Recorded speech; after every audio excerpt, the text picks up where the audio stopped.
Artinya apa? Setiap itu sudah mengintai nih. Siapa yang bakal menjadi target selanjutnya? Tidak ditengoknya 70 tahun, 80 tahun, 100. Tidak ditengoknya. Oh, ini sudah ajalnya nih. Rezekinya dah habis dah. Cabut. Standarnya apa? Rezeki dah habis. Rezeki dia di muka bumi dah habis. Cuman kita tidak tahu rezeki kita sebanyak apa di Lauhil Mahfuz itu. Disinilah manusia hanya mampu melakukan kebaikan dalam tuntutan. Kenapa? Ketidakmampuan kita menembus, ketidakmampuan akal menembus Lauhil Mahfuz. Kalau ada yang bisa tembus Lauhil Mahfuz, berarti tahu dia itu matinya kapan. Karena tak sanggup akal ini menempuh. Inilah kemudian kita diperintahkan, perbanyaklah melakukan amal saleh.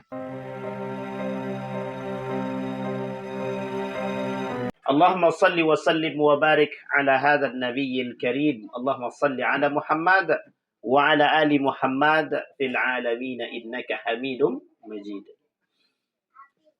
Ya ayuhan nasu taqu rabbakum alladhi khalaqakum min nafsin wahidah wa khalaqa minha zawjaha wa batha minhuma rijalan katsiran wa nisaa wattaqullaha alladhi tasaaluna bihi wal arham innallaha kana 'alaikum raqiba.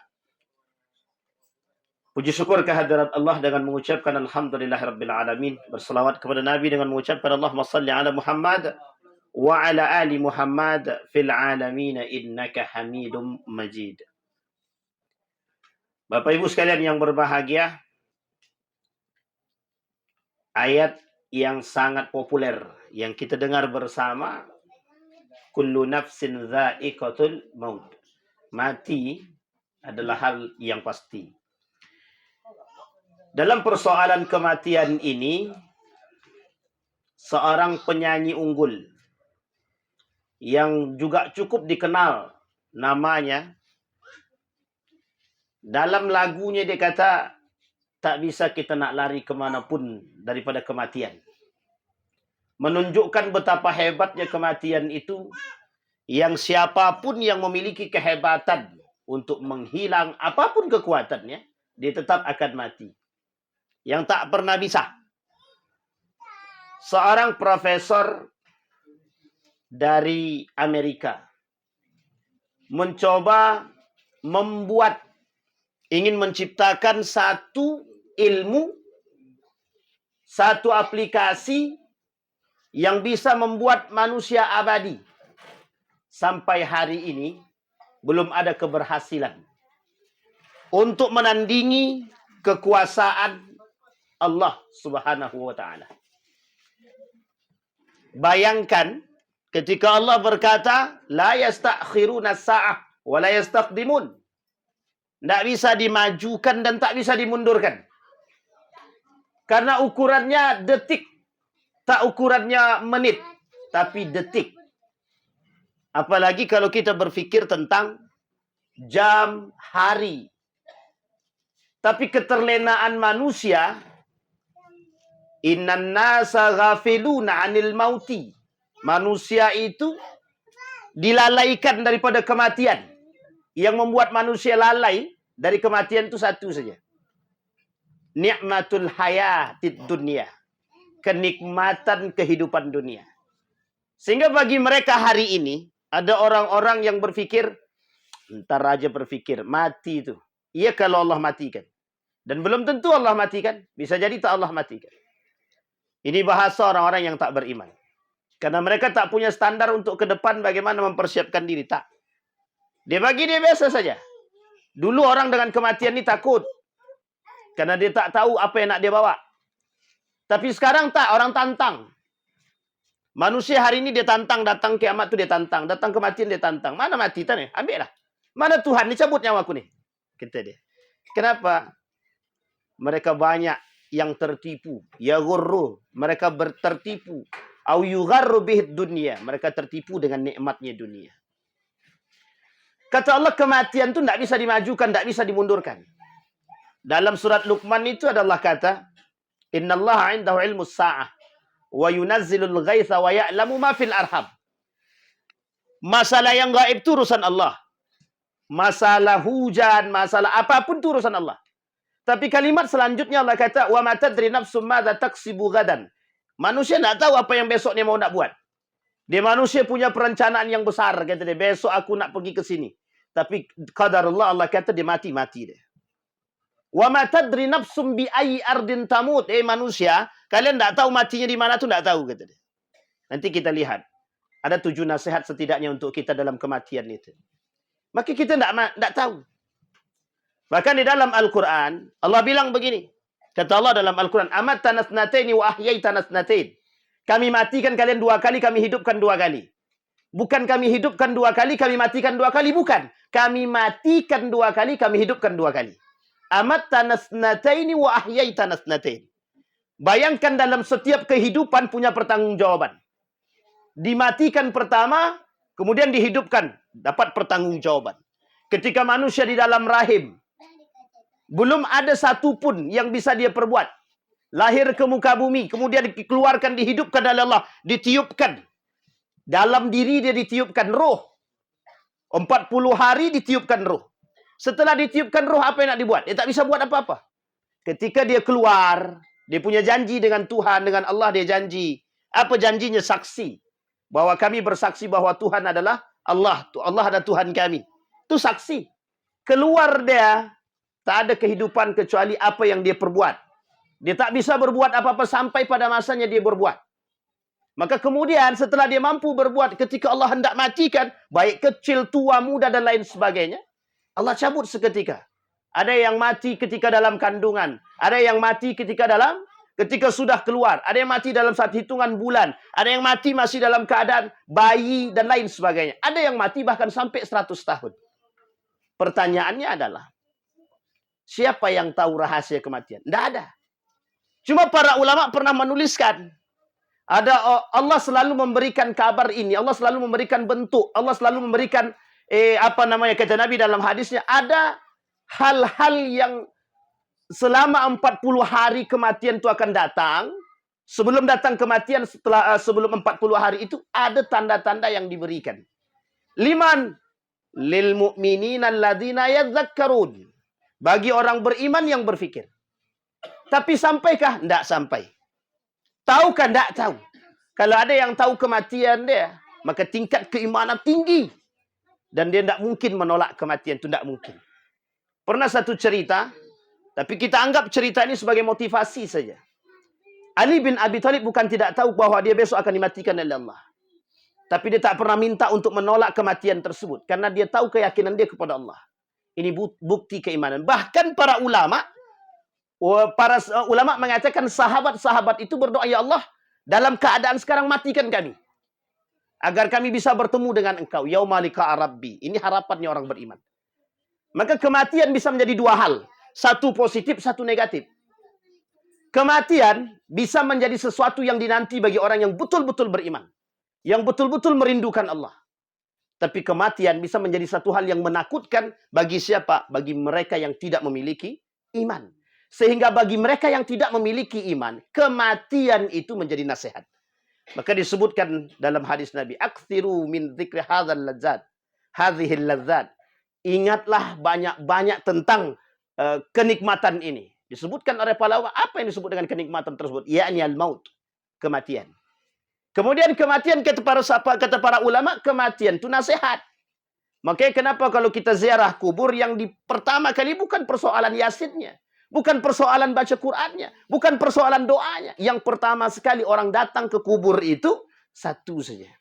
Zikrul maut. Mengingat kematian. Andai kata yang mati ini bukan jenazah itu, saya.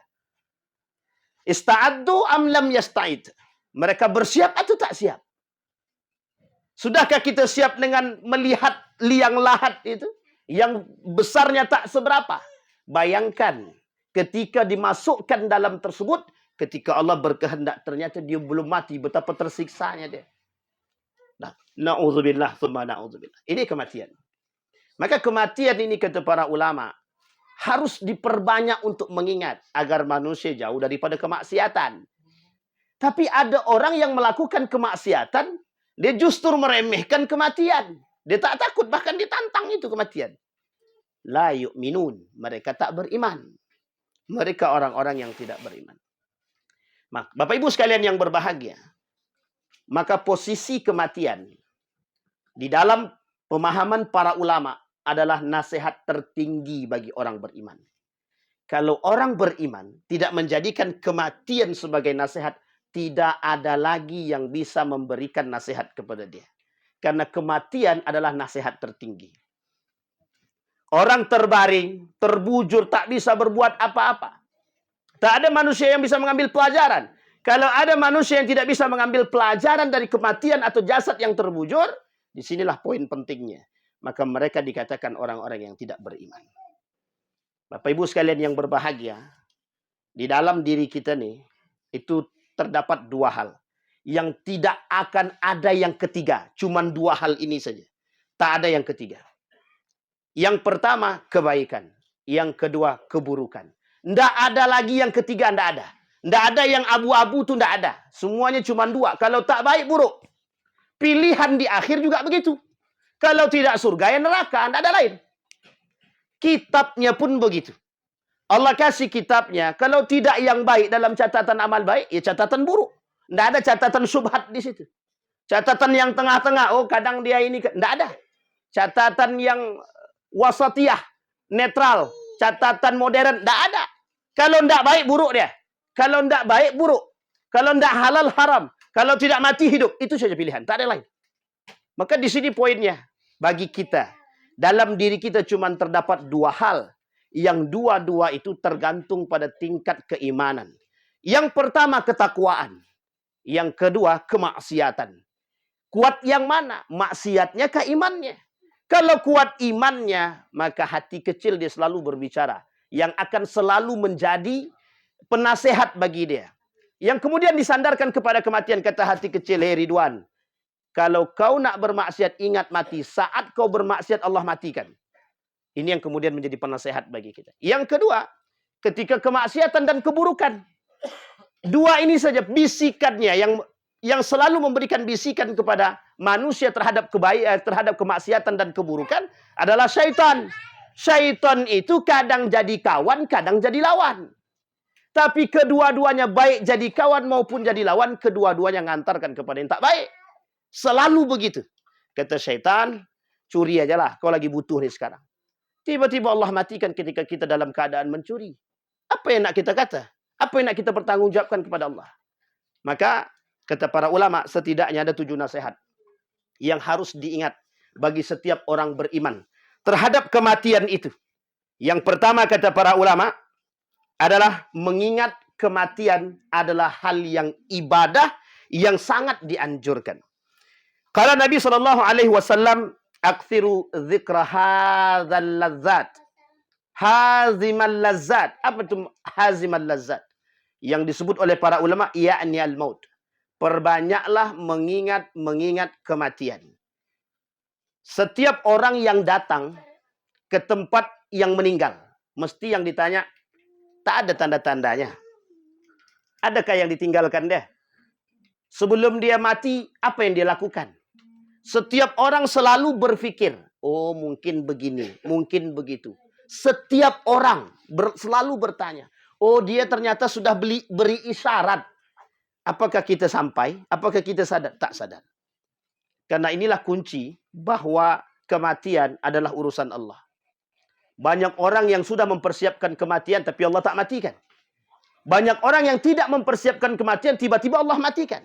Tapi ingat, kata kunci daripada baginda Nabi Muhammad SAW, orang yang selalu perbanyak melakukan kebaikan dan dianggap baik oleh Allah, maka akan mungkin Allah matikan dalam keadaan baik. Dia muda ataupun tua atau dalam keadaan cepat. Nah, ini poin penting bagi kita. Yang pertama tadi kata para ulama, mengingat kematian adalah ibadah yang sangat dianjurkan. Kenapa ibadah yang sangat dianjurkan? Karena manusia tak luput daripada maksiat dan dosa. Sehingga butuh kita nasihat kematian itu. Tanpa harus berbicara. Kematian tak berbicara. Kalau malaikat maut datang, Wan, ingat mati. Tak mau dia begitu. Cabut langsung. Cabut langsung. Itu pun bukan malaikat maut yang cabut. Yang cabut kita nih, kroco-kroco daripada malaikat maut. Malaikat maut cuma mencabut para nabi saja. Itu pun dia tak sanggup. Ketika dia mau mencabut baginda Nabi Muhammad SAW, nyawa baginda Nabi Muhammad SAW. Tak sanggup, dia datang ke Jibril. Kata dia kepada Jibril, gimana mau mencabut? Aku je tak sanggup, kata Jibril. Itu kekasihnya aku. Yang paling aku cintai. Datang kepada Allah. Kata Allah, tidak bisa. Cabutlah. Datang dua-duanya turun sekali. Malaikat maut sama Jibril. Tapi yang mencabut kita nih bukan malaikat Jibril. Tapi kroco-kroco daripada malaikat Jibril. Malaikat maut tadi. Artinya apa? Setiap itu sudah mengintai nih. Siapa yang bakal menjadi target selanjutnya? Tidak ditengoknya 70 tahun, 80 tahun, 100. Tidak ditengoknya. Oh, ini sudah ajalnya nih. Rezekinya dah habis dah. Cabut. Standarnya apa? Rezeki dah habis. Rezeki dia di muka bumi dah habis. Cuman kita tidak tahu rezeki kita sebanyak apa di Lauhil Mahfuz itu. Disinilah manusia hanya mampu melakukan kebaikan dalam tuntutan. Kenapa? Ketidakmampuan kita menembus, ketidakmampuan akal menembus Lauhil Mahfuz. Kalau ada yang bisa tembus Lauhil Mahfuz, berarti tahu dia itu matinya kapan. Karena tak sanggup akal ini menempuh. Inilah kemudian kita diperintahkan, perbanyaklah melakukan amal saleh. Yang pertama. Kemudian yang kedua, maut kapan saja bisa menghampiri. Tadi kita katakan walikulli ummatin ajal. Fa idza jaa ajaluha la yasta'khiruna sa'a wa la yastaqdimun. Kemudian Allah bilang dalam surat Luqman itu, kata Allah, wa ma tadri nafsum bi ayyi ardin tamut. Setiap jiwa di antara manusia tidak ada yang tahu di mana dia mati dan kapan dia mati. Ustaz, ada yang mati dalam keadaan celakaan husnul khatimah atau su'ul khatimah. Kita tak bisa katakan dia su'ul khatimah. Kita tak bisa katakan dia husnul khatimah. Kenapa demikian? Satu, ketika Imam Nawawi tahu akan Ibnu Abbas. Ada yang mengatakan Imam Nawawi, ada yang mengatakan Imam Syafi'i. Abu Nawas. Abu Nawas ini terkenal. Sangat terkenal kontroversinya. Dianggap oleh sebagian kalangan kalau mati-mati dalam keadaan su'ul khatimah. Tapi apa kata Imam Nawawi? Saya mengambil Imam Nawawi. Apa kata Imam Nawawi ketika diambil? Ternyata Imam Nawawi tak mau mensolatkan Abu Nawas. Ketika tak mau mensolatkan Abu Nawas, tak sengaja Imam Nawawi lihat di dalam sakunya ada tulisan tangan Abu Nawas. Apa kata Abu Nawas? Ya Allah, kalau bukan kepadamu, kemana kami meminta? Kalau engkau tutup pintu maafmu, siapa yang bisa memberikan maaf kepada diriku? Sebelum dia mati. Dia dah tuliskan itu. Kemudian kata Imam Nawawi, menangis Imam Nawawi. Kemudian Imam Nawawi kata, saya yang akan mensolatkan. Kita tidak tahu apakah husnul khatimah atau su'ul khatimah. Setidaknya Allah kasih. Apa kasih? Melalui Al-Quran dan hadis baginda Nabi Muhammad SAW. Di mana kita bisa lihat? Dari perbuatan manusia dan akhlaknya bersama manusia yang lain. Apa itu tolak ukurnya? Hablum minallahi dan hablum minannas. Oh, rajin ibadahnya Pak Ustaz. Tapi tengok dengan hablum minannasnya baik tak? Oh, begitu baik dengan manusia. Tengok hablum minallahnya baik tak? Tak bisa kita jadikan standar. Tak bisa. Ada seorang pemaksiat, ahli maksiat pokoknya. Tapi ada seorang ulama yang bermimpi bertemu Nabi. Dia kata itu orang ahli surga. Kita tidak tahu rahasia di balik orang itu, kita tidak tahu. Maka di sini kita dituntut untuk, karena kita tak mampu menembus sesuatu yang tidak kita terima dengan akal kita. Maka di sini kita kuncinya adalah iman. Kuncinya adalah berhusnuzan, berfikir baik dan positif. Termasuk kepada Allah dan Rasulnya. Maka kata para ulama, yang harus dilakukan oleh seorang beriman yang kedua adalah mengetahui bahwa mati tidak bisa ditunda, tidak bisa dan tidak diketahui kapan datangnya. Maka karena kita tak tahu kapan datangnya, maka disitulah kita harus bersiap dengan apapun itu dengan keadaannya. Maka jangan sisakan waktu, jangan sia-siakan hari, jangan sia-siakan detik untuk kita tidak melakukan kebaikan. Setidaknya kita dimatikan dalam keadaan mengucapkan kalimat thayyibah. Maka kata para ulama, orang yang banyak melakukan perbuatan apa? Kalau banyak berzikir dia, maka insya Allah dimatikan dalam keadaan berzikir. Tapi kalau bermaksiat, dia sering bermaksiat dan tak sempat dia bertaubat, maka dia akan mati dalam keadaan bermaksiat. Na'udzubillah, thumma na'udzubillah. Kemudian yang ketiga, maut tidak akan mengetahui kapan datangnya, sudah kita sampaikan. Yang keempat, siapa yang mati mulai saat itu adalah kiamat bagi diri dia. Kenapa kok kiamat? Kata Nabi dalam riwayat yang lain, dalam hadisnya, kata Nabi, ketika kiamat datang atau akhir zaman mendekat kiamat datang, mulai pada 10 tanda kiamat besar, mulai nampak di hadapan manusia, mulai terjadi akhir-akhir kiamat itu, awal-awal kiamat, maka di situ tidak ada lagi iman yang bermanfaat. La yanfa'u imanahum, kata Nabi. Tidak ada sedikit pun keimanan mereka bermanfaat. Mereka datang ke masjid, tak ada manfaat. Kenapa tak ada manfaat lagi? Karena kiamat sudah mulai dekat. Kiamat sudah datang kepada mereka. Nah, salah satu kiamat yang nampak di hadapan kita adalah kematian. Maka kematian adalah kiamat bagi mayat itu sendiri. Kenapa? Dia tak bisa lagi melakukan ibadah apapun. Apapun yang dia berbuat, tidak Allah terima. Kenapa? Karena tak bisa berbuat apa-apa. Tak ada yang bisa dibuat. Dia cuma tinggal jenazah. Maka dalam diri kita ini tergandung cuma dua hal. Satu jasad, satu ruh. Kalau jasad dan ruh ini digabung, jadi jiwa, nafsun. Ya ayyatuhan nafsul mutmainnah irji' ila rabbiki radiyatan mardiyah. Kenapa kalimatnya nafsun? Kalimat nafsun itu gabungan daripada gabungan antara ruh dan jasad. Maka ketika ruh ditarik, orang kata jasad. Ketika jasadnya ditarik, orang kata ruh. Tinggal ruh. Ruhnya kemana? Kita tidak tahu. Maka ketika itu manusia harus paham. Ruh dan jasad. Jasad dari bumi itu dari tanah itu saripati. Mungkin ada kotoran.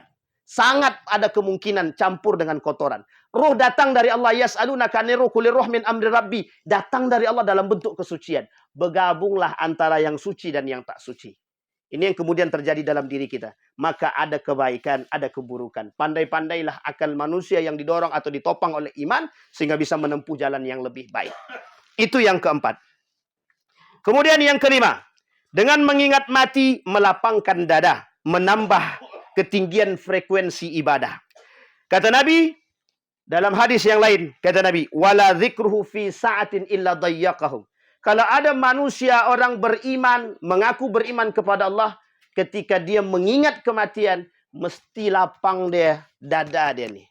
Apa yang disebut dengan lapang di sini? Bukan takut dengan kematian, bukan. Ya Allah, hatiku ni merasa bahwa diri ni tak punya ibadah. Maka dia akan memperbanyak ibadah. Ketika dia memperbanyak ibadah, setan-setan itu tak sanggup untuk mendekati. Tapi ketika dia mulai lalai dengan itu, maka setan mulai berdatangan sedikit demi sedikit. Nah, ini yang menjadi poin penting. Yang kedua kata Nabi, jika seandainya mereka lupa dalam kondisi yang lapang, maka dayyaqahullah. Allah akan sempitkan itu. Apa maksudnya?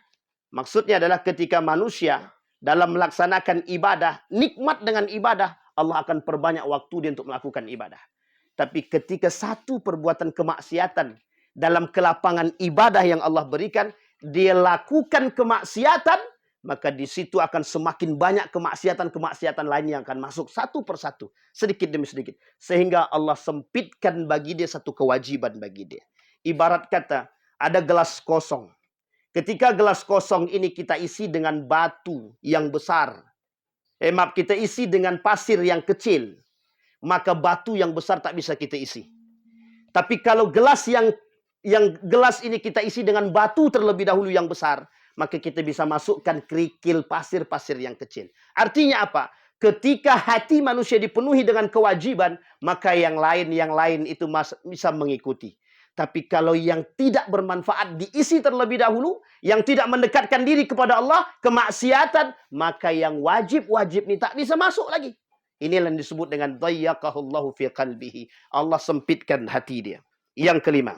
Kemudian yang keenam, dengan mengingat mati seseorang akan menjadi mukmin yang cerdas berakal. Kata Nabi, orang yang selalu mengingat kematian mesti akalnya cerdas. Kenapa demikian? Karena akal dia akan selalu mencari ibadah apa lagi yang harus aku lakukan. Sehingga bisa menutupi kemaksiatan-kemaksiatan yang aku perbuat. Kemudian yang terakhir, yang ketujuh. Hari ini adalah banyak beramal tidak hitung-hitungan. Esok kita tidak tahu lagi. Maksudnya apa? Kata Nabi, ketika engkau sadar dengan kebaikan hari ini, buatlah apa yang bisa engkau buat hari ini. Jangan pernah berpikir esok. Karena esok kita tidak tahu. Wa ma tadri nafsum madza taksibu gadan, kita tidak tahu apa yang kita buat. Maka jangan pernah melakukan menunda perbuatan. Kalau bisa dipercepat, percepatlah. Aku nak baca Quran sekarang. Bacalah Quran langsung. Tak usah tunggu-tunggu nanti. Ya kalau nanti kemudian Allah kasih waktu. Kalau nanti langsung Allah matikan, kita tak jadi baca Quran. Nah, inilah poin penting kenapa Allah kata bahwa kedatangan kematian sangat dekat dengan manusia itu. Tak ada kedekatan yang paling dekat dengan manusia adalah kematian. Maka ketika Imam Al-Ghazali ditanya oleh muridnya, apa yang paling jauh dari diri dia adalah sesuatu yang sudah berlalu. meskipun hanya 1 detik. Tapi tak kembali lagi, masa itu tak kembali. Kemudian apa yang paling jauh? Apa yang paling dekat? Yang paling dekat kata Imam Al-Ghazali, kematian. Kenapa begitu? Tak ada manusia yang tahu.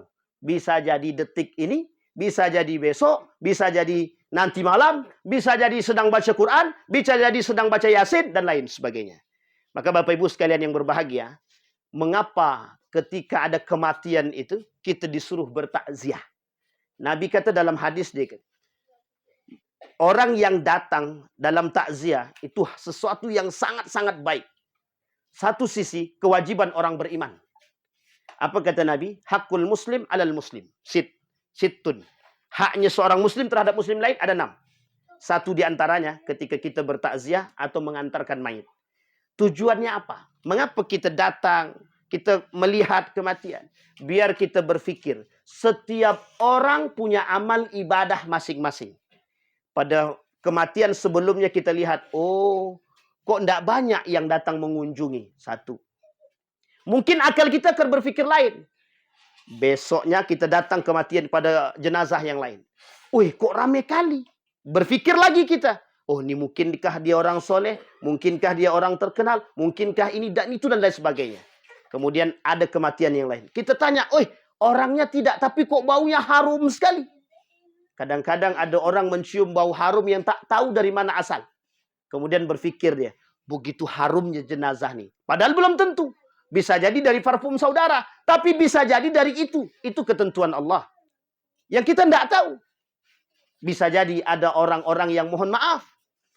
Tak sanggup kita untuk memegang jenazah dia. Kenapa tak sanggup? Saking ramainya manusia yang datang. Apakah dia orang besar? Apakah dia orang kecil? Kita tidak tahu. Tapi yang tahu adalah Allah. Kapan Allah ingin menggerakkan hati manusia tergantung pada tingkat keimanannya. Ini poin penting yang untuk kita sampaikan. Seorang pemuda yang sudah menikah. Setiap malam kerjaannya cuma 1. 2. 1 membeli khamar. Yang kedua dia bebaskan wanita. Membeli seorang wanita agar wanita tersebut bebas daripada pelacuran. Apa yang terjadi? Istrinya kata, kelak tidak akan ada yang mau mensolatkan dirimu. Apa kata dia? Yang akan mensolatkan diriku adalah para ulama-ulama besar yang ada di sini. Pada masa Khalud Ar-Rasyid. Apa yang terjadi? Singkat cerita, meninggal pemuda tersebut. Yang sering beli khamar. Yang sering membeli perempuan. Di mata manusia, laki-laki ini pelaku maksiat. Kenapa dia sering beli khamar? Orang tahu. Tapi akal manusia tak sampai apa yang dia buat. Tak sampai dan tak tahu apa yang dibuat oleh laki-laki tersebut. Ketika dibelinya khamar, setiap malam dia buang tuh khamar. Di jembatan dia buang terus. Kemudian dia beli perempuan. Setiap malam dia beli perempuan. Kemudian bebas. Dibebaskan. Mulai malam hari ini kau pulanglah ke rumah dirimu. Tak usah kau lakukan perbuatan-perbuatan yang ternoda. Mati dia. Meninggal laki-laki tersebut. Tak ada satupun yang mau datang. Satu ketika datang Harun Ar-Rasyid. Mengetahui keadaan tersebut. Apa kata Harun Ar-Rasyid? Mengapa tak ada yang mau mensolatkan? Semua masyarakat mengatakan sepakat akan kemaksiatan dan kefasikan laki-laki ini. Kemudian apa kata Harun Ar-Rasyid? Datang kepada istri dia. Ditanya kepada istri, apa yang dilakukan oleh suamimu? Sampai orang tak ada mau mensolatkan jenazah tersebut. La wallahi kata istri. Wallahi kata istrinya. Setiap malam aku melihat suamiku membeli minuman khamar dan perempuan-perempuan yang tidak baik.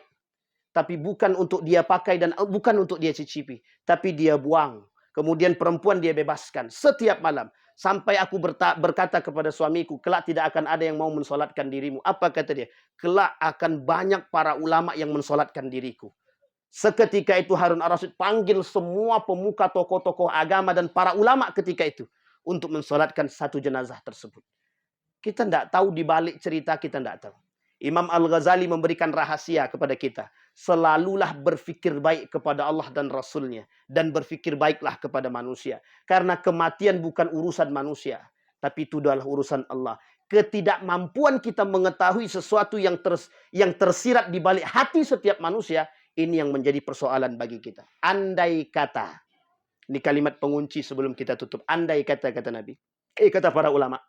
Satu hati manusia yang kita suuzonin ternyata tak sesuai dengan apa yang kita bayangkan. Ternyata lisan kita telah menyebarkan maka terjadi satu kezaliman yang kelak kezaliman itu tidak akan pernah bisa terselesaikan sebelum engkau datang meminta maaf kepada pelaku, kepada orang tersebut. Yang kedua, maka kelak di hari kiamat, orang yang melakukan kezaliman terhadap manusia dalam bentuk apapun, maka Allah akan ambil kebaikan pada diri dia, akan diberikan kepada orang yang dizalimi. Kalau habis kebaikan dia, maka keburukan orang yang dizalimi akan diberikan kepada orang yang menzalimi. Na'udzubillahi, thumma na'udzubillah. Qaswatul qalbi. Maka hindarilah penyakit-penyakit, kata Ibnul Qayyim Al-Jauziyah, yang condong mengantarkan hati kita kepada sesuatu yang membuat hati kita keras, yang membuat kita terjebak dalam dosa-dosa baik yang kita tahu maupun yang tidak kita tahu. Tidak kita ketahui. Apatah lagi sekarang ini kita berada di zaman yang serba fitnah, serba abu-abu, serba kerjaannya menggibah, lisan tak ada lagi remnya, nafsu tak ada remnya. Semua umat manusia berkehendak melakukan sesuatu apa yang ingin mereka lakukan. Maka disinilah kunci iman, perbanyak mengingat kematian. Agar kita terbebas dari lisan yang berucap dengan perkataan yang salah dan dorongan nafsu yang selalu mengantarkan kita kepada kedurhakaan kepada Allah. Mudah-mudahan nasihat yang 7 ini bisa kita pegang. Semoga bisa menjadikan kita orang-orang yang kokoh dengan keimanan. Insya Allah kita husnul khatimah dan istiqamah dalam kebaikan dan ketaatan. Fa'tabiru ya ulil absar la'allakum tuflihun. Kita doa. A'udzu billahi minasyaitonir rajim. Bismillahirrahmanirrahim. Alhamdulillahi rabbil alamin. Hamdas syakirin hamdan naimin. Hamda yuwafi ni'amahu wa yukafi'u mazidah. Ya Rabbana lakal hamdu kama yanbaghi li jalali wajhikal karim wa azim sultani. Allahumma salli ala Muhammad wa ala ali Muhammad. Allahumma faqihna fid din wa 'allimna ta'wil. Allahumma ighfir lana dhunubana wa dhunuba walidina warhamhuma kama rabbayana shighara. Allahumma ighfir lahu warhamhu wa'afihi wa'fu anhu wa akrim nuzulahu wa wasi' madkhalahu waj'al al-jannata mathwahu. Allahumma la tahrimna ajrahu wa la taftinna ba'dahu waghfir lana wa lahu. Allahumma la tu'adzibhu fa innaka ghaniyyun 'anil 'adzab. Fa in kana musii'an faghfir lahu, fa in kana muhsinan fazid ihsana. Allahumma ighfir lahum warhamhum wa'afihim wa'fu anhum wa akrim nuzulahum wa wasi' madkhalahum waj'al jannata mathwahum. Allahumma anfa'na bima 'allamtana warzuqna 'uluman tanfa'una fid din wad dunya wal akhirah. Allahumma akhtimna bi husnil khatimah wa la takhtimna illa bi husnil khatimah. Allahumma ij'alil Qur'anal 'azima rabi'a qulubina wa nura sudurina wa jilaa'a ahdanina wa dhihaba humumina wa ghumumina. Allahumma ansur man nasara ad-din wa akhdhul man khadhala al-muslimin. Allahumma arinal haqqa haqqa warzuqna ittiba'ah wa arinal batila batila warzuqna ijtinabah. Allahumma inna nas'aluka khaira hadzal makan wa khaira ma fihi wa khaira ahli wa na'udzu bika min syarri hadzal makan wa syarri ma fihi wa syarri ahli. Rabbana atina fid dunya hasanah wa fil akhirati hasanah wa qina azaban nar. Walhamdulillahi rabbil alamin. Assalamualaikum warahmatullahi wabarakatuh.